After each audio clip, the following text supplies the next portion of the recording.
നമസ്കാരം. ഇനി നമ്മൾ കാണാൻ പോകുന്ന വീഡിയോ ഞാൻ 2024 ഷൂട്ട് ചെയ്ത കേട്ടോ. ഈ 2025 ഞാൻ ഇപ്പോൾ അപ്ലോഡ് ചെയ്യാൻ പോകുന്നത്. അപ്പോൾ ഇതുവരെ നമ്മുടെ ചാനൽ സബ്സ്ക്രൈബ് ചെയ്യും, ദയവായി സബ്സ്ക്രൈബ് ചെയ്യൂ, ബെൽ ബട്ടൺ എനേബിൾ ചെയ്യും. മലപ്പുറം ജില്ലയിൽ ബ്രിട്ടീഷുകാർ കുറച്ച് കാര്യങ്ങളൊക്കെ നിർമ്മിച്ചിട്ടുണ്ട്.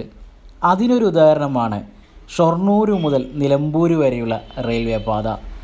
മരം കടത്തുക എന്നൊരു ഉദ്ദേശത്തോടു കൂടിയാണ് അന്നവർ അത് നിർമ്മിച്ചിട്ടുള്ളത്.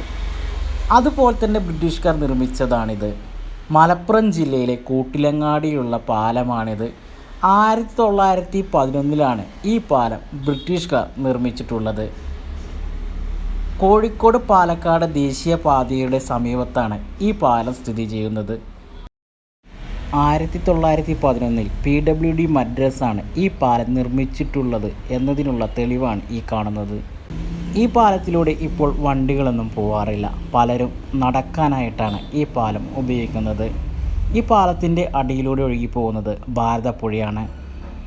എത്ര കാലം ഈ നിർമ്മിതി ഇവിടെ ഉണ്ടാവുമെന്ന് നമുക്ക് പറയാൻ കഴിയില്ല. പറ്റുമെങ്കിൽ അന്നൊന്ന് കാണൂ. ഈ പാലത്തിൻ്റെ അപ്പുറത്ത് കോഴിക്കോട് പാലക്കാട് ദേശീയപാതയിലുള്ള കൂട്ടിലങ്ങാടിയുടെ പുതിയ പാലം നമുക്ക് കാണാനാവും. ഇതുവരെ നമ്മുടെ ചാനൽ സബ്സ്ക്രൈബ് ചെയ്യും, ദയവായി സബ്സ്ക്രൈബ് ചെയ്യും. നന്ദി, നമസ്കാരം, താങ്ക് യു.